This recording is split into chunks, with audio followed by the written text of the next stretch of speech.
નમો અરિહંતાણં નમો સિદ્ધાણં નમો આયર્યાણં નમો ઉવચ્ચાયાણં નમો લોએ સવ્વસાહુણં એસુ પંચનમુક્કારો સવ્વપાવપણાસણો મંગલાણં ચ સવ્વેસિં પડમં હવૈ મંગલમ આસ્વાદ્ય યદ્વાક્યરસંબુધાનાં પીયુષપાનેતિ ભવેદ્ઘૃણૈવ નમામિ तं વિશ્વજનીન વાચમ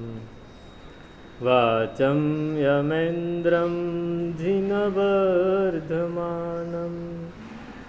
અચિન્ત્યચિંતામણિકલ્પશાખિને વિશુદ્ધસદ્બ્રહ્મસમાધિશાલિને દયાર્ણવાયાર્થિતદાયિને સતાં નમો નમઃ શ્રીગુરુને નિસૂરય નમો નમઃ શ્રીગુરુને નિસૂરય નમો નમઃ શ્રીગુરુને નિસૂરય.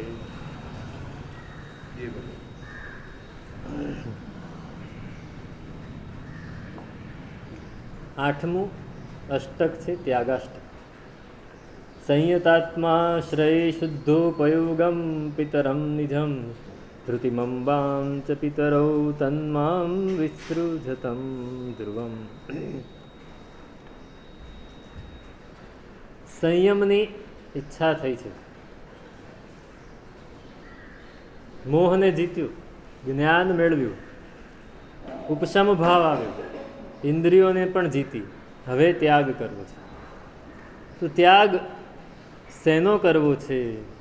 સંયમ લેવો છે એટલે સંસારનો ત્યાગ કરવો છે. સંસારનો ત્યાગ કઈ રીતે થાય, કેવી રીતે કરવાનો છે સંસારનો ત્યાગ, એની વાત આ અષ્ટકની અંદર બહુ સરસ રીતે આમ એક રૂપક પ્રયોજીને જ કરવામાં આવી છે. પણ ત્યાગ એટલે શું? ત્યાગ એટલે શું? છોડવું. છોડવું એટલે શું? શેને છોડવું એની વાત ચાલે છે. કંચન તજવો સહેલ હે તિરિયા નેહ આપ બડાઈ ઈર્ષ્યા તુલસી દુર્લભ તજવાય. કંચન તજવો સહેલ છે. સોનું છોડી દેવું સહેલું છે. કોઈ દાન આપી દે. હમણાં જાહેરાત થાય કે સોનાની મૂર્તિ કરવાની છે તો તરત જ લોકો સોનું આપી દેશે. કંચન તજવો સહેલે. સ્ત્રીનો સ્નેહ છોડવો પણ સહેલો છે. આપણા પ્રિય પાત્રનો સ્નેહ છોડી દેવો સહેલો છે. કામ રાગ સ્નેહ રાગા વિશત કર નિવારણો દૃષ્ટિ રાગસ્તુ પાપિયાન દુરુચ્છેદ સતામપી. હેમચંદ્રાચાર્ય ભગવાન કહે છે કે કામરાગ છોડવો સહેલો છે, સ્નેહ રાગ છોડવો પણ સહેલો છે, પણ દૃષ્ટિરાગ નથી છોડવો. દૃષ્ટિરાગ એટલે શું? આપણી માન્યતાનો રાગ. આપણે જે માન્યું છે એને આપણે છોડી નથી શકતા. અહીં કહે છે કે આપ વડાઈ ઈર્ષ્યા, અભિમાન આપણી માન્યતા છે ને, હું આમ માનું એમ જ હોય, ગમે તે થાય આ તો એમાં બદલાય જ નહીં. અરે ભલભલા બદલાઈ જાય છે, છતાંય આપણે આપણી વાત ન છોડી શકીએ. ગમે તેટલું થાય, સામે જો કોઈ આપણા કરતાં મોટો આવી ગયો તો આપણે આપણી વાત કમ અને છોડવી પડે, નહીંતર આપણે છોડીએ ખરા? આપ વડાઈ અને ઈર્ષ્યા, માયા, કપટ, ઈર્ષ્યા, દંભ, આ બધું આપણે નથી છોડી શકતા. પેલો રાજા હતો ને, કે રાજા એકદમ સરળ, એકદમ શ્રેષ્ઠ, એકદમ નિર્મળ બુદ્ધિવાળો, બહુ સરસ રીતે પ્રજાનું પાલન કરે. અને મંત્રી એ સરળ ના ચાલે, મુત્સદ્દી જોઈએ. મુત્સદ્દી હતો મંત્રી, પણ સાથે માયાવી હતો, થોડું કપટ કરે. તો રાજાને ખ્યાલ આવી જાય, પણ રાજા કંઈ કહે નહીં, એની કપટ વૃત્તિનો ખ્યાલ તો આવી જાય. એમાં એક દિવસ આ મંત્રીએ કોકની સાથે ગોઠવણ કરેલી કે રાજાને ઉડાવી દેવું છે, હું રાજા બની જાઉં, કાં તો રાજકુમાર એવું કહે છે કે હું રાજા બનું, તમે બધું સંભાળો એમ. રાજાને વચ્ચેથી ઉડાડી દીધું. એટલે બધી જ ગોઠવણ કરી દીધી. મંત્રી રાજાને મળવા આવ્યો અને એવી રીતે ગોઠવણ કરેલી કે મંત્રી ત્યાંથી ઊભો થાય ત્યાં પેલો માણસ આવીને રાજાને મારી નાખે. મંત્રી રાજા પાસે બેઠો છે અને પેલો માણસ ડોકાયો દૂરથી. મંત્રીને ખ્યાલ આવી ગયો કે આવી ગયો છે, એટલે એનો ઈશારો હતો કે તમે ઊભા થઈ જાઓ, પછી હું કામ પતાવું. પણ એ મંત્રી રાજાની સામે જોઈ રહ્યો છે કે રાજાને મનમાં કંઈ સંશય તો નથી ને, રાજાને મનમાં કંઈ તકલીફ તો નથી. જો એક સંશય હોય તો આ કામ કરાય નહીં. પેલું ત્યાંથી આમ જોઈ રહ્યો છે, ઈશારો કરી રહ્યો છે. અને મંત્રી ઘડીકમાં રાજા સામે જુએ છે, ઘડીકમાં ત્યાં જુએ છે, ઘડીકમાં રાજા સામે જુએ છે, ઘડીકમાં ત્યાં જુએ છે. અને એમાં એને ખ્યાલ આવી ગયો કે રાજા એકદમ સાવધાન છે, રાજા એકદમ ચોકન્નો છે, એને છેતરી શકાશે નહીં. એટલે એને પેલાની સામે જોઈને આમ આમ કર્યું. શું કર્યું? ઈશારો કરી દીધો આમ. એટલે રાજાની નજર પડી. રાજાએ કીધું શું કર્યું? તો કે ના ના, કે મને હમણાં થોડી તકલીફ થઈ છે. એટલે આમ આમ થઈ જાય છે. એટલે પછી હવે આ જે તકલીફ થઈ છે એ વાત કરી. એટલે પછી જ્યારે પણ રાજા મંત્રીને મળે એટલે મંત્રી આમ આમ કરતો હોય. આમ ને આમ વર્ષો નીકળી ગયા. હવે એ વાત છોડી શકતો નથી. એ વાત છોડી શકતો નથી. એમને એમ વર્ષો નીકળ્યા. રાજા નાની ઉંમરનો હતો, મંત્રી મોટો હતો. મંત્રીની ઉંમર થઈ, મંત્રી ઘરડો થયો, મરણ પથારીએ પડ્યો. રાજા મળવા આવ્યો છે ત્યારે બી આમ આમ કરે છે. રાજા કે હવે તો છોડો, પેલો માણસ મને મારવા આવ્યો તો એ વાત તો ગઈ, હવે આ ઢોંગ છોડી દો એમ કે. ઈર્ષ્યા, માયા, છેક મરણ સુધી પણ એ માયા છો. એને એમ કે રાજાને ખબર નથી. રાજાને બધી જ ખબર છે. પેલું બેઠો છે ને એને બધી જ ખબર છે. કર્મ રાજાને બધી જ ખબર છે આપણે શું કરીએ છીએ ને આપણે આપણી જાતને છેતરવાનો ધંધો કરીએ છીએ. આપ વડાય ઈર્ષ્યા તુલસી દુર્લભ તજવા હે. ત્યાગ કરવો છે પણ આનો કરવો છે. એ જ કબીરદાસ પણ એ જ કહે છે કે લિખના પઢના ચાતુરી યહ સબ બાતે સહેલ, કામ દહન મન વશ કરન ગગન ચઢન મુશ્કેલ. મનને વશ કરવું મુશ્કેલ છે, બાકી લિખના પઢના ચાતુરી બોલવું, તમને ઉપદેશ આપી દો, બધું જ સહેલું છે. મનને વશ કરવું અઘરું છે. કામને દહન કરવું એટલે અંદરની ઈચ્છાઓને દૂર કરવી, ઈચ્છાઓથી આપણી જાતને ઉપર ઉઠાવી લેવી, આસક્તિથી આપણા અંતરને નિર્મળ કરી દેવું, નિર્લેપ કરી દેવું, એ બહુ અઘરું છે. કોના જેવું અઘરું? તો કે ગગન ચઢન. આકાશ પર ચડવું કેવું છે? આકાશ ઉપર કોઈ ચડી શકે? નહીં ચડી શકે. એમ આ બધું મુશ્કેલ છે.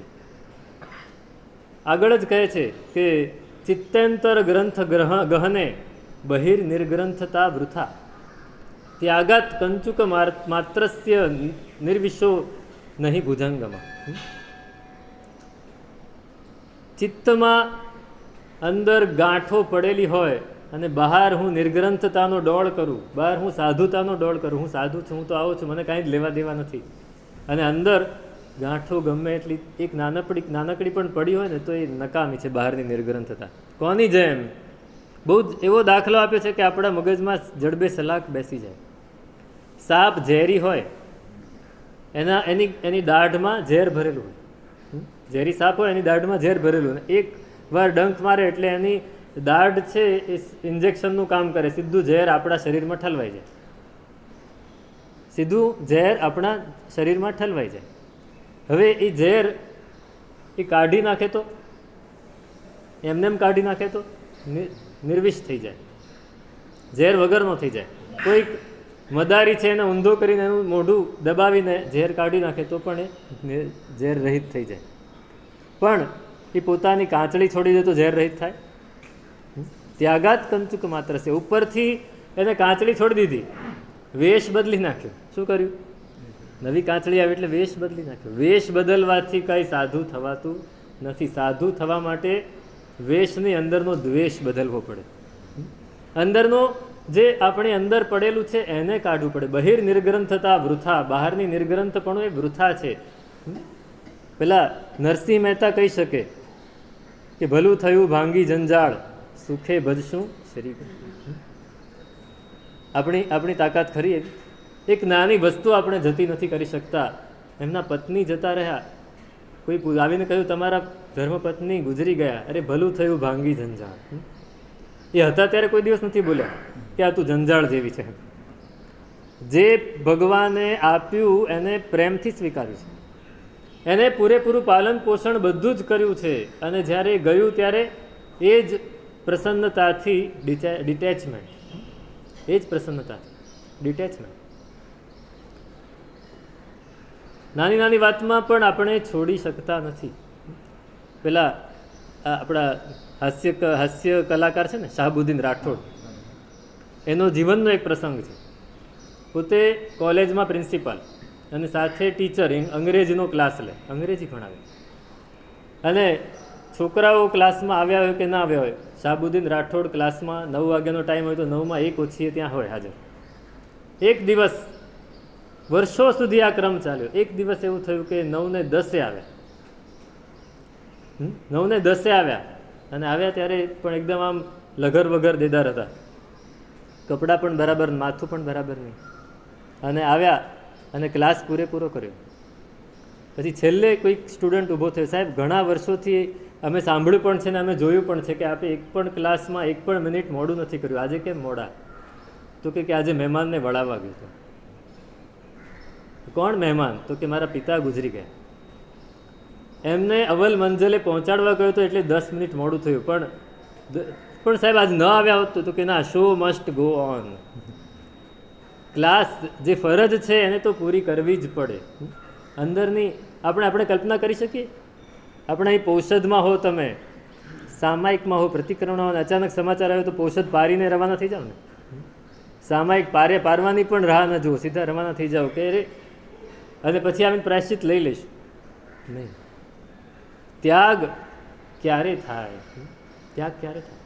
અંદરની વૃત્તિઓને આપણે આપણા કંટ્રોલમાં લઈ આવ્યા હોય તો ત્યાગ થાય. સંન્યાસ એ સમ્યક્ત્વ મળે ત્યારથી શરૂ થઈ જાય છે. સંન્યાસ એ 6ઠ્ઠા ગુંઠાણાનો ગુણધર્મ દેખાય છે, પણ શરૂઆત ક્યાંથી થઈ જાય છે? 4થા ગુંઠાણેથી. એક વસ્તુ તમે તમારા જીવનમાં જ વિચારો કે કેટલી બધી વસ્તુ તમારે છોડવી પડી છે ને તમે જાતે છોડી દીધી છે. નાના હતા ત્યારે રમકડું લઈને રમતા હતા, સહેજ મોટા થયા તો રમકડું પકડી રાખ્યું, છોડી દીધું. ત્યાગ કરવો પડે. હજી મોટા થયા અને બીજા કંઈક રમકડા કંઈક બીજું રમતા હતા, એ યુવાન થયા તો એ છોડી દીધું. યુવાન થયા અને ક્રિકેટ રમતા હતા, જવાબદારી આવી તો ક્રિકેટ પણ છોડી દીધું. કેટલાય ક્રિકેટ રમતા હતા, બધા જ રમતા હતા ને, કોઈ બાકી નહીં. સવારની પોરમાં ઉઠીને 5 વાગે ફિલ્ડમાં પહોંચી જાય અને રમવા માંડે. હવે બધું છોડ્યું, એક પછી એક વસ્તુ છોડતા જ ગયા. છોડો તો કંઈક આગળ મળે છે. આપણે પણ એ વસ્તુ આપણા જીવનમાં આપણે આપણા મનમાં નથી અપનાવી શકતા. પેલા યાત્રા કરવા માટે નીકળ્યા છે એક શેઠ, અને એની સાથે એક બીજો માણસ પણ છે, પણ એ થોડો મુફલીસ જેવો છે, એની પાસે કંઈ છે નહીં. બંને જણા યાત્રા કરવા નીકળ્યા છે અને યાત્રા કરે છે બધે. પેલા શેઠની પાસે તો ખૂબ પૈસા છે, એટલે જ્યાં પણ જરૂર પડે ત્યાં એ ખર્ચીને પોતાની સગવડ બધી કરી લે, જમવાનું, રહેવાનું, આ તે. પેલા માણસને જ્યાં જગ્યા મળે ત્યાં રહી જાય, જે ખાવાનું મળે તે ખાઈ લે, ઓઢવાનું મળે તો ઓઢી લે, નહીંતર એમને એમ સૂઈ જાય. બંને ભેગા છે યાત્રામાં. એટલે શેઠ વાત કરે છે, અરે તે કાંઈ કર્યું નહીં જિંદગીમાં? તો કે સાહેબ મને કંઈ જરૂર લાગી નથી. અરે તે પૈસા ભેગા કર્યા હોત તો કામ લાગે જ ને. એમ કે મને જ્યારે જે જરૂર પડે ત્યારે એ મળી રહે છે, ને ન મળે તો મને કોઈ અંદરથી છોછ થતો નથી, મને અંદરથી કોઈ દુઃખ નથી થતું. એમને એમ એ લોકો નીકળ્યા અને ગંગા નદી આવી. હવે નદીની સામે પાર જવાનું હતું, ગંગાના આ કિનારે છે અને નાવડી છે, હોડી. એ હોડીમાં જવા માટે લાઈન લાગેલી છે, બધા જાય છે. આ પણ ગયા 2 જણા. પેલો કે હોડીમાં બેસવું હોય તો પહેલાં પૈસા આપો પછી બેસાડો. શેઠની પાસે તો પૈસા હતા, એને આપી દીધા અને બેસી ગયા. પેલો કે મારી પાસે પૈસા નથી. તો કે તું જા, પૈસા વગર તો હું બેસવા જ નહોતો. એટલે પણ આટલા બધા છે, એના પૈસા લીધા છે, એમાં હું એકલો આવી જઈશ તો કંઈ વાંધો? હું પૈસા, તું આજે 1 આવે તો કાલે 5 આવે, મારે એ ધંધો નથી કરતો, નહીં બેસવા દો. તો કાંઈ વાંધો નહીં, જે બેસવા દેશે એની સાથે જઈશ. તો શેઠે જોયું કે આ રહી જાય છે એમને, શેઠે એના પૈસા આપી દીધા. ભાઈ આને પૈસા હું આપું છું, તમે બેસાડી. સારું. બેસાડી દીધા, ગયા, પેલી બાજુ ઉતર્યા. પછી શેઠ કે જો મેં તને કહેલું ને, પૈસા હોય તો કામ લાગે. પૈસા આપણી પાસે હોય તો કામ લાગે. તો આ પૈસા હતા તો તું આવી શક્યો ને આ કિનારે અને તીર્થની યાત્રા કરી. તો સાહેબ પૈસા હતા નહીં, પૈસા છોડ્યા. એટલે શું કર્યું? પૈસા છોડ્યા એટલે ત્યાગ કર્યો તો આવી શક્યા. ત્યાગ નહીં કર્યો તો નહીં. ત્યાગ કરવો પડે કોઈ પણ વસ્તુનો. મુખ્ય વસ્તુ છે આપણી માન્યતાનો. હું એક પદ બોલું છું, તમે કલ્પના કરજો કે આ પદ કોનું છે. સાધુ મન કા માન ત્યાગો, સાધુ મન કા માન ત્યાગો, કામ ક્રોધ સંગત દુર્જન કી, તાતે અહનિસ ભાગુ, સાધુ મન કા માન ત્યાગુ. આ સંત કહે છે, મહાપુરુષ, કે સાધુ મન કા માન ત્યાગો. બીજું બધું છોડી દીધું તો કાંઈ જ નકામું છે બધું. મનનું માન ત્યાગો. કામ ક્રોધ સંગત દુર્જનકી, તાતે અહનિસ્ત ભાગો. એનાથી દૂર રહો, એને ત્યાગ કરો. આ છોડવા જેવું છે. કલ્પના આવે છે આ કોનું પદ હશે? આનંદ ગંધી જેવું લાગે છે. હું આગળ બોલું એટલે ખ્યાલ આવશે. સુખ દુઃખ દોનો સમ કરી જાનો, ઓર માન અપમાના. સુખ અને દુઃખ બંને સમાન છે. સુખ આવ્યું એટલે વળગી પડ્યા અને દુઃખ આવ્યું એટલે દુઃખી થઈ ગયા નહીં. બંને સમાન છે, બંને છોડવાના જ છે. સાથે રહેવાનું છે. કે આજે સુખ આવ્યું તો કાલે દુઃખ આવશે, કાલે દુઃખ, આજે દુઃખ આવ્યું તો કાલે સુખ આવશે. એ તો પેલા ચક્ર જેવું છે. ચક્રની ધરી ઊંચી થાય ને નીચી થાય. ઊંચી થાય ત્યારે આપણને આનંદ આવી જાય, નીચી થાય ત્યારે નીચી થશે તો જ ઊંચી થશે ને ફરી. ઓર માન અપમાના, હર્ષ શોક સે રહે અતીતા, સે જગતત્વ પીછાના. જે આ દ્વંદ્વમાંથી પોતાના ચિત્તને બહાર કાઢી લે છે. સુખ અને દુઃખ આવે ત્યારે સમચિત્ત રહે. માન અને અપમાન એ ચિત્તમાં સમાનપણે લહે. કમઠે ધરણેન્દ્રે ચ સોચિતમ કર્મ કુર્વતી, પ્રભુ તુલ્ય મનોવૃત્તિ. હેમચંદ્રાચાર્ય પણ આ જ વાત કરે છે. હર્ષ શોક સે રહે અતીતા. હર્ષ નિંદા સ્તુતિ, હર્ષ શોક માન અપમાન, એમાં જેને કોઈ રાગ દ્વેષ થતો નથી એ જ જગતના તત્વને જાણી શકે છે. આ દુનિયાનું તત્વ શું છે, આપણા આત્માનું તત્વ શું છે, મોક્ષ કઈ રીતે મળી શકે, ક્યારે જણાય? મન આ બધામાંથી ફાજલ પડ્યું હોય તો આખો દિવસ આપણું મન શેમાં લટકેલું હોય? આ સારું છે ને આ ખરાબ છે, આ સુખ છે ને આ દુઃખ છે, આ હર્ષ છે ને આ શોક છે, આ માન કરે છે, આ સન્માન આપે છે. કોઈક માણસ આપણને આવીને બે સારા વખાણ શબ્દ કહે તો આપણે ફૂલાઈ જઈએ, અને જો બે નબળા શબ્દ આપણા વિશે આપણી સામેની પાછળ બી બોલ્યું હોય અને આપણને કોઈક એમને પણ આવીને કહી જાય તો શું થાય? તરત જ ડાઉન થઈ જાય બેટરી. પણ જે આ બધાથી ઉપર ઉઠી જાય છે એ જગતના તત્વને જાણી શકે છે. અસ્તુતિ નિંદા દુ ત્યાગે, ખોજે પદ નિર્વાણા. સ્તુતિ અને નિંદા આ બંનેને છોડી દે. કોઈ સ્તુતિ કરે તો પણ એને છોડી દેવાની છે, અને નિંદા કરે તો પણ એ જતી જ રહેવાની છે. નિંદા કરે તો રહેવાની છે, આપણી સાથે ચોંટી જવાની છે. શબ્દ આપણને કોઈ બોલશે ખરાબ તો ચોંટી જવાના છે આપણને? નહીં, એ તો જતા રહેવાના છે. હવા, શબ્દ હવામાં ઉડી જવાના. તો એ નિર્વાણનો માર્ગ ગોતી શકે. ખોજે પદ નિર્વાણ. હવે કોને આ લખ્યું છે એનું નામ આવે છે. જન નાનક યહ પ્રેમ કઠિન હૈ, કોઈ ગુરુમુખ જાના, સાધુ મન કા માન ત્યાગુ. કોને લખ્યું છે? નાનક. બધાય મહાપુરુષો એક હદથી ઉપર ઉઠી ગયા ને બધાના વિચારો સરખા જ હોય, બધાના શબ્દો પણ સરખા આવે. જન નાનક હે પ્રેમ કઠિન હે, પોતાની જાત ઉપર પ્રેમ કરવાનો છે તો ત્યાગ કરી શકાય. આપણી જાત ઉપર આપણે પ્રેમ નથી કરતા, આપણે બીજા ઉપર જ પ્રેમ કરીએ છીએ. આપણી માન્યતા ઉપર. માન્યતા આપણી નથી, લાગણી આપણી નથી, વિચારો આપણા નથી. એ તો પૂતગલ છે. શું છે? પૂતગલ છે.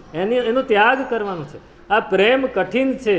કોઈ ગુરુમુખ જાના, કોઈકને જ મળે, ગમે તેને નથી મળતો, ગમે તેને આ પ્રેમ મળતો નથી. કોઈ ગુરુમુખ જાના, તો ત્યાગ કરવો છે. શેનો ત્યાગ કરવો છે? સંસારનો ત્યાગ કરવો છે. તો સંસારનો ત્યાગ કરવા માટે નીકળ્યો છે અને પોતાના માતા પિતા પાસે રજા માગે છે. પોતાના માતા પિતા પાસે રજા માગે છે કે સાહેબ પિતા માતા મને રજા આપો. તો કઈ રીતે રજા માગે છે બહુ સમજવા જેવી વાત છે. સંયતાત્મા શ્રેય શુદ્ધોપયોગમ પિતરમ નિજમ ધૃતિમંબામ ચ પિતરૌ તન્મામ વિસૃજતમ ધ્રુવમ કાંતા મેં સમતૈવેકા જ્ઞાતોયો મેં સમાક્રિયા બાહ્ય વર્ગ મિતિ ત્યક્ત્વા ધર્મ સંન્યાસવાન ભવેત. સંન્યાસ લેવાનો છે. કાલે જ વાંચ્યું ભગવદ્ ગીતામાં કહેવામાં આવ્યું કે સંન્યાસ એટલે શું? તો કે કામ્યાનામ કર્મણામ ત્યાગ સંન્યાસ. જે આપણને ગમતા કાર્યો હોય એનો ત્યાગ કરવો તે સંન્યાસ. ગમતા કાર્ય તમે વેશ બદલી નાખો એ સંન્યાસ નથી, એ સંયમ નથી, એ દીક્ષા નથી. આપણને સંસારમાં કેટલી બધી વસ્તુઓની ઈચ્છા થતી હતી, કેટલું બધું ગમતું હતું, મારે આ કામ કરવું છે, મારે આમ કરવું છે, મારે તેમ કરવું છે, એ બધું જ છોડીને ગુરુ મહારાજ જે કહે કરવું એનું નામ સંન્યાસ. ગુરુ મહારાજ આપણી ઈચ્છા પ્રમાણે કહેવાના છે. હા ભાઈ તારી ઈચ્છા છે તો તું આ કર, નહીં. ત્યાં આપણી ઈચ્છા નથી, આપણને ગમતું નથી, પણ એ ગુરુ મહારાજ જે કહે છે કરવું જ. ઈચ્છાને રોધીને પણ કરવું, મનને શાંત કરીને પણ કરવું, ગુરુ ભગવંતની આજ્ઞા પ્રમાણે કરવું, તો એ સંયમ. તો એ સંયમ લેવો છે તો કેવી રીતે લેવો? તો માતા પિતા પાસે રજા કેવી રીતે માગવી? તો પહેલાં માતા પિતાને કહે છે કે હું સંયમની ઈચ્છાવાળો થયો છું, મને રજા આપો. પણ અમે માતા પિતા છીએ તારા, અમારી સાર સંભાળ કોણ લેશે? હા, અમે આટલા વખતથી તને મોટો કર્યો છે, એવી ઈચ્છાથી કે તું મોટો થઈને અમને સાચવીશ, અને તું છોડીને જતો રહીશ, તું અમને છોડીને જતો રહીશ. ત્યારે કહે છે કે યુષ્માકમ સંગમો નાદિર બંધવો નિયતાત્મના. હે બંધુઓ, હે માતા પિતા, હે ભાઈ બહેન, બધા જ જે પણ સગાવાલા છે એને કહે છે કે તમારો જે સંગમ છે અનાદિકાળથી છે, પણ નિશ્ચિત નથી. નિશ્ચિત સંયમ છે, સંગમ છે. માતા એ માતા જ આટલા ભવોથી થઈ છે? આટલા ભવોથી જે માતા હતી એ માતા રૂપે જ છે ના? ક્યારેક માતા એ પત્ની પણ થાય, ક્યારેક બહેન પણ થાય, ક્યારેક બીજો સંબંધ પણ આવે. માતા એ દીકરો પણ થઈ જાય, પિતા એ પુત્ર થઈ જાય, પિતા એ શત્રુ પણ થઈ જાય, ભાઈ બહેન કોઈ કાંઈ જ નથી. સંગમો અનિયતાત્મના, અનિયત, તમારો અનિયત સંગમ છે એ મારે છોડી દેવો છે.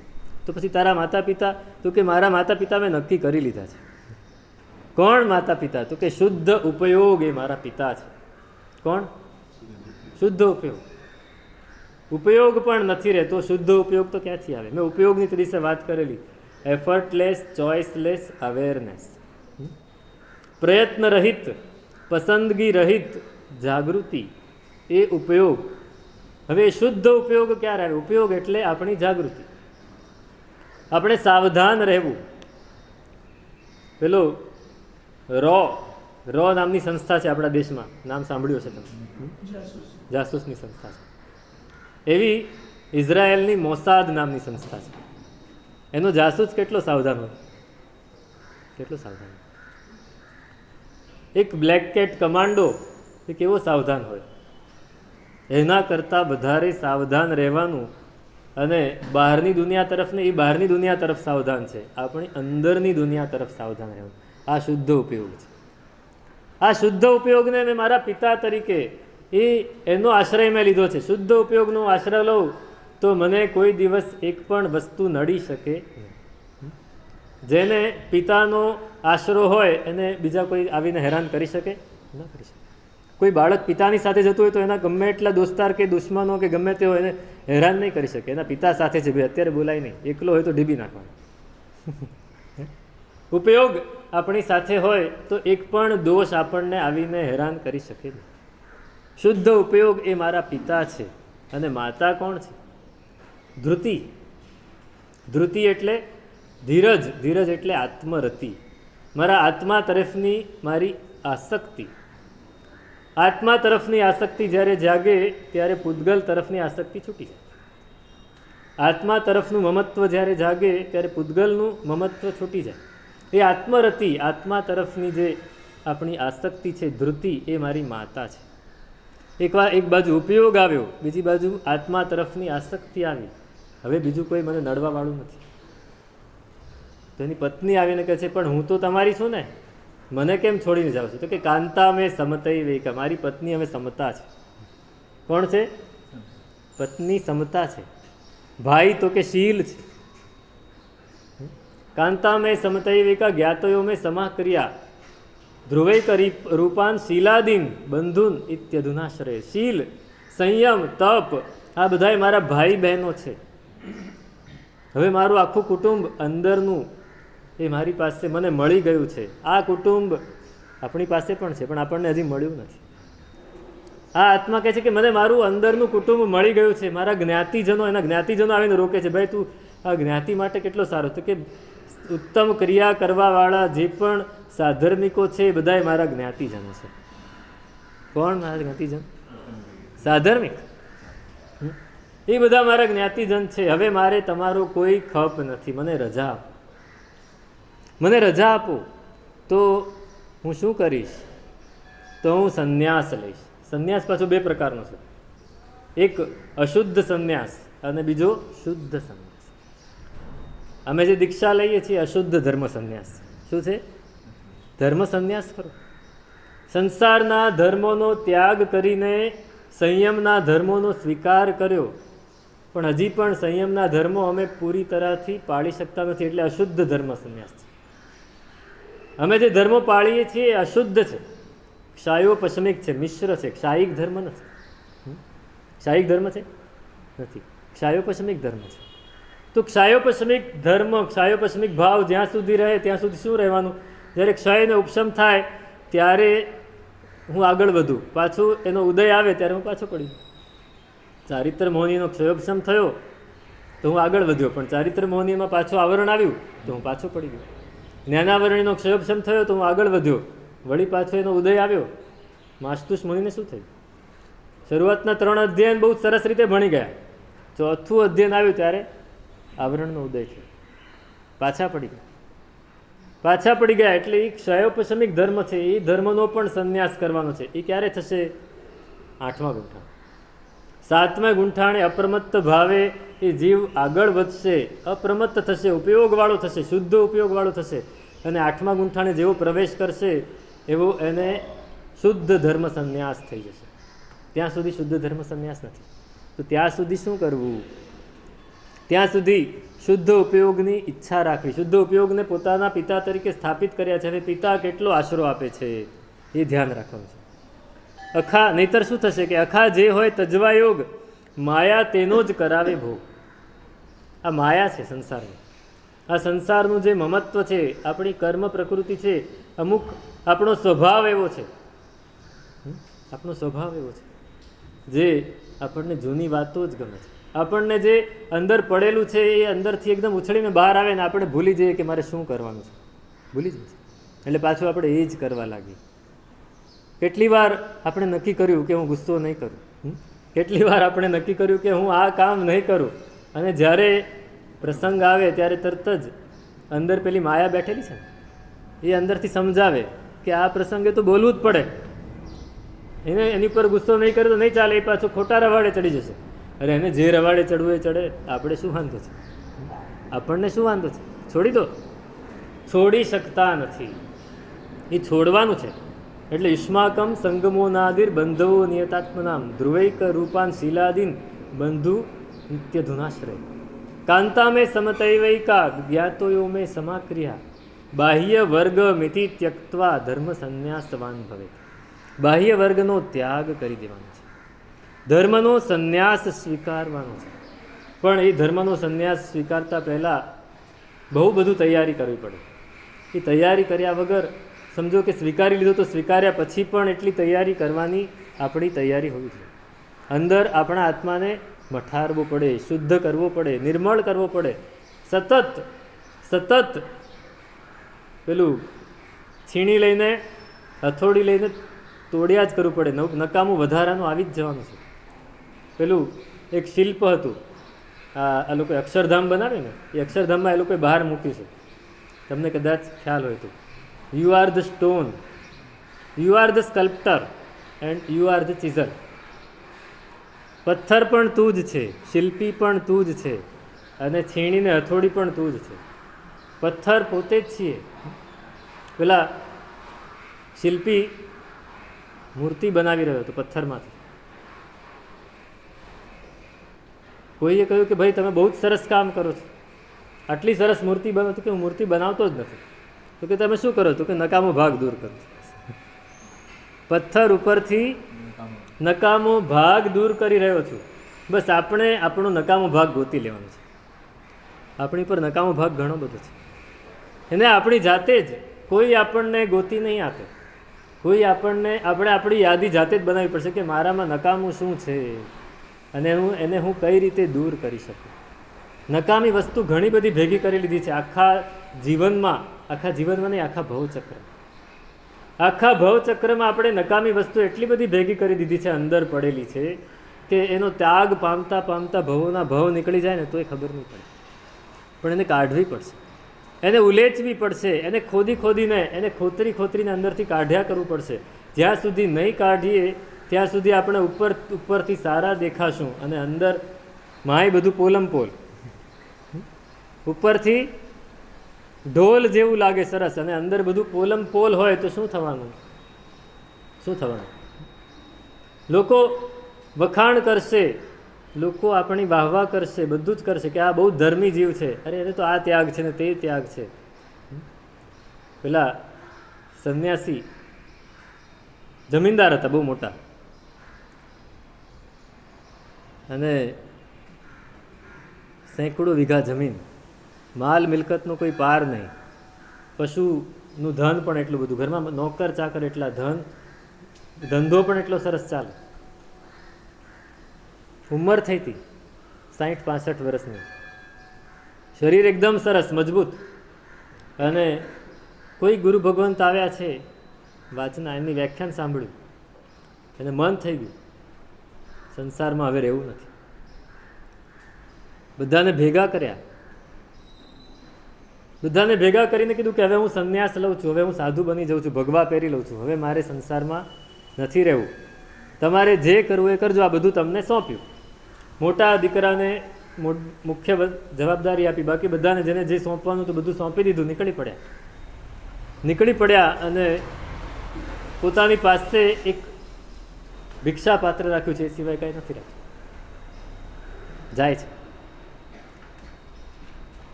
કોઈક ગામમાં પહોંચ્યા, બધાને કહી દીધું છે મારી પાછળ કોઈ આવતું નહીં, એમ વૈરાગ્ય સાચો છે. જાય છે, એક ગામમાં પહોંચ્યા અને ગામમાં બધાની પાસેથી ભિક્ષા લઈને મંદિરના ઓટલા પર બેસીને વાપરી લીધું, ખાઈ લીધું. પછી ત્યાં ઓટલે જ લંબાવી દીધું. સાંજ પડી, લોકો બધા આવ્યા, મહારાજ તમે આવ્યા તો સત્સંગ કરો. થોડી ધર્મની વાતો કરી, પોતાને જે આવડતી હતી, હજી તો નવા જ છે, થોડી વાતો કરી. પછી કોઈ પ્રશ્ન પૂછ્યો, મહારાજ તમે આ સંસાર છોડી દીધો? હજી તો નવા જ લાગો છો, નવા કપડાં હતા, તાજું મુંડન કરાવેલું હતું, ખ્યાલ આવી જાય કે હજી આ હમણાં જ તમે બધું છોડી દીધું. કેમ છોડી દીધું? કેવી રીતે છોડી દીધું? એટલે અંદરથી પાછું ઉછળ્યું કે મારી પાસે આટલી જમીન હતી, આટલી વાડીઓ હતી, આ હતું તે હતું, બધું લાત મારીને નીકળી ગયું. તો બધા ખૂબ રાજી થઈ ગયા. અરે સાહેબ તમે આટલું બધું છોડીને આવ્યા છો? કોઈ વધારે છોડીને, ભંવરલાલજી દીક્ષા લીધી તો બધાને બહુ આનંદ થયો ને. 1000 કરોડ, 1000 કરોડનો માલિક એ જ્યારે દીક્ષા લે તો આપણને એમ થાય કે હા કેટલું બધું છોડ્યું એને. નહીં, પણ 1 કરોડનો નહીં, પોતાની ખાલી કરોડરજ્જુ હોય ને એનો માલિક હોય ને એ પણ બધું છોડે તો એટલો જ ભાગ્યશાળી છે. રોજ આમ ને આમ ચાલે છે, ફર્યા કરે છે. ક્યારેક કોઈક સાધુ મળી જાય તો એની સાથે વાત કરે, એ સાધુને પણ એ જ વાત કરે કે હું આટલું બધું છોડીને લાત મારીને નીકળી ગયો છું. પહેલાં પણ અભિભૂત થઈ જાય, અરે બા બહુ સરસ. એમાં એક દિવસ ગિરનાર પાસે કોઈક ગામમાં એ ભાઈ પહોંચી ગયા છે અને ગિરનારના કોઈક અલગારી અવધૂત એ નીકળ્યા હશે ને એ ગામમાં બે ભેગા થઈ ગયા મંદિરમાં રાત્રે અને વાત નીકળી આને બધી વાત કરી. પહેલાં એમણે બાવાજી બધી સંન્યાસી એમને બધી વાત કરી, આમણે પણ વાત કરી. એમાં એને કીધું કે હું આ રીતે લાત મારી નીકળ્યું. તો કે ભાઈ બધી વાત બહુ સરસ, તમે બહુ સરસ કામ કર્યું, પણ લાત હજી બરાબર વાગી નથી. લાત વાગી નથી. તો કેમ? તો તમે તમારી વાત હીરા મુખ સે ના કહે લાખ હમારા મોલ. જાતે પોતાની વાત ન કરે અને છોડી દીધું તો શું થઈ ગયું? એ ક્યાં આપણું હતું? હજી છોડ્યું નથી, હજી અંદર પડેલું છે. હજી અંદર પડેલું છે. પેલા બે તમે સાંભળ્યું જ હશે, બે શિષ્યો હતા અને ગુરુને કામે કંઈક બહાર ગયા હતા અને પાછા આવતા હતા. નદી ઓળંગીને આવવાનું હતું તરીને. નદીમાં હજી તરીને જાય ત્યાં રસ્તામાં એક સ્ત્રી હતી, એ ડૂબવા લાગી. યુવાન હતી, યુવાન સ્ત્રી હતી. બૂમ પાડી, બચાવો બચાવો. તો બે શિષ્યમાંથી એક કહે કે મને તો સ્ત્રીને અડવાનો ત્યાગ છે, હું કોઈ દિવસ નહીં અડું, એને મરવું હોય તો મરે, એ તો આગળ જતો રહ્યો. બીજાને થયું કે આ મરી જાય એ બરાબર નહીં. ગયો, તરીને ગયો, પેલીને ઉપાડીને લાવ્યો. એને ઉપાડીને હવે તરવાનું ને ઉપાડવાનું બે વસ્તુ તો કેવી રીતે સંભવે? એને પોતાના શરીર સાથે વળગાડી દેવી પડે. બરાબર વળગાડીને લઈને આવ્યો કિનારે, એને મૂકી, એના પેટમાંથી પાણી કાઢ્યું, એને ભાનમાં લાવ્યો અને પછી નીકળી ગયા. પહેલો એને કે ત્યાં શું કર્યું? ગુરુ મહારાજે કહેલું સ્ત્રીને જોવાની પણ નહીં તો અડવાની તો ક્યાંથી વાત હોય? તું એને ઉપાડીને લઈ આવ્યો, તે આ કર્યું તે કર્યું. છેક સુધી એને સંભળાવતો ગયો. ગુરુ મહારાજ પાસે પહોંચ્યા. ગુરુએ પૂછ્યું કેમ, શું વાત છે, કેમ ભાઈ ઝઘડતા આવો છો? એને કીધું કે જો આને સાહેબ આવું કર્યું. તો ગુરુએ શું કીધું ખબર છે કે એને તો ત્યાં જ છોડી દીધેલી, તું અહીં સુધી ઉપાડી લે.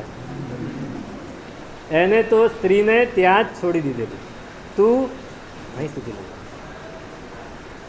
ત્યાગ મનનો હોય, ત્યાગ સંન્યાસ એ ક્યારે લેવાય? બહારનો તો છે જ, બહારનો ત્યાગ તો છે જ, પણ અંદરનો અમને નવવિધ પરિગ્રહ ત્યાગ કરવાનું કહી દીધું. પણ એની સાથે 14 પ્રકારનો નવવિધ પરિગ્રહ એ બાહ્ય પરિગ્રહ છે. 14 પ્રકારનો આભ્યંતર પરિગ્રહ છોડવાનું કીધું. કયો પરિગ્રહ? અભ્યંતર પરિગ્રહ. 9 આપણને ખબર છે, ધન ધન ખિત્ત વત્થુ રૂપ સુવર્ણએ કુવીય પરિમાણે દુપયે ચૌપયમ્ય. 9 પ્રકારનો બાહ્ય પરિગ્રહ એ તો છોડવો પડે તો જ દીક્ષા લેવાય, પરિગ્રહના ત્યાગી. પણ અભ્યંતર પરિગ્રહ પણ છોડવાનું છે. કયો ખ્યાલ છે? 14 પ્રકાર કયા? 4 કષાય, 9 નો કષાય, કેટલા થયા? 13. એક મિથ્યાત્વ. 14 પ્રકારનો અભ્યંતર પરિગ્રહ જ્યારે છૂટે ત્યારે સાચો ત્યાગ થાય. ત્યારે સાચો ત્યાગ થાય. શિર મુંડાએ ક્યાં મુંડાના? શિર મુંડાવાનું નથી, મનને મુંડાવાનું.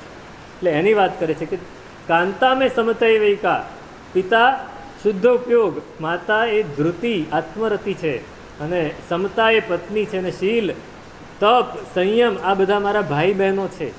હવે આ નવું કુટુંબ મને મળી ગયું છે, હવે મારે બાહ્ય કુટુંબની કોઈ જરૂર નથી, હું નીકળી જાઉં છું. ધર્મસ્ત્યાજ્યા સુસંગોત્થા ક્ષાયો પશમિકા આપી પ્રાપ્ય ચંદન ગંધાભમ ધર્મ સંન્યાસમુત્તમમ.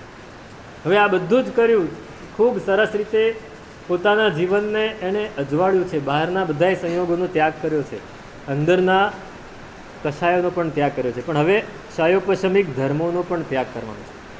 આ બધા ક્ષાયોપશમિક ભાવના ધર્મો છે. હું જે શીલ પાડું છું, હું જે સમતા આચરું છું, હું જે ક્ષમા કરું છું, એ બધા કયા ધર્મો છે? ક્ષાયોપશમિક. હવે મારે ક્ષાયિક ભાવ તરફ જવું છે. તો કેવો ક્ષાયિક ભાવ હોય? તો કે ચંદનની ગંધ જેવો. બાહ્ય આચરણ છૂટી જાય છતાંય અંદરનું આચરણ ચાલુ જ રહે, એ ચંદનની ગંધ કહેવાય. ચંદનનો ટુકડો તમે મૈસૂર ચંદનનો બેંગ્લોરથી ટુકડો લઈ આવ્યા હો, મૈસૂરથી, અને એને તમારી બેગમાં રાખ્યો હોય, તમે લઈને આવ્યા હો, અને તમે પછી અઠવાડિયા એને તો કાઢી લીધો તમે પૂજા કરવા માટે, પણ અઠવાડિયા પછી બેગ ખોલશો તો અંદર એની સુગંધ આવશે. અઠવાડિયા નહીં, મહિના પછી નહીં, વર્ષ પછી પણ ખોલશો ને તો એની સુગંધ આવશે. એની સુગંધ ત્યાં સચવાઈને રહે છે. એવી જ રીતે બાહ્ય આચરણ કરવા દ્વારા મેં ક્ષમાનું પાલન કર્યું, બાહ્ય આચરણ કરવા દ્વારા મેં સંયમનું પાલન કર્યું, પણ એક ક્ષાયોપશમિક ભાવનું હતું. હવે જ્યારે એક ક્ષાયોપશમિક ભાવ મેં છોડી દીધો, એ ક્યારે છોડ્યું? તો કે હવે સુગંધ રહી ગઈ, ચંદનના ટુકડાની હવે કોઈ જરૂર નથી. હવે કોઈ જરૂર નથી. પ્રાપ્ય ચંદન ગંધા, એ શુદ્ધ ધર્મ સંન્યાસ. આ જે ધર્મ સંન્યાસ હતો એ અશુદ્ધ છે. હવે શુદ્ધ ધર્મ સંન્યાસ ત્યારે આવશે જ્યારે હું ક્ષાયોપશમિક ભાવનો પણ ત્યાગ કરીને શાયિક ભાવ તરફ આગળ વધીશ, ત્યારે શુદ્ધ ધર્મ સંન્યાસ આવશે. તો આ રીતે એ ત્યાગ કરવાની ઉપાધ્યાયજી ભગવંત વાત કરે છે. હજી આગળ બહુ મહત્વનો ત્યાગ કરવાની વાત કરે છે, જે આપણી કલ્પનામાં પણ ન બેસે એવો પણ ત્યાગ કરવાનો છે. એ કયો ત્યાગ છે એ ઉપાધ્યાયજી ભગવંત હજી આગળ કહે છે. તેનું શું સ્વરૂપ છે? અઘરે અધિકાર.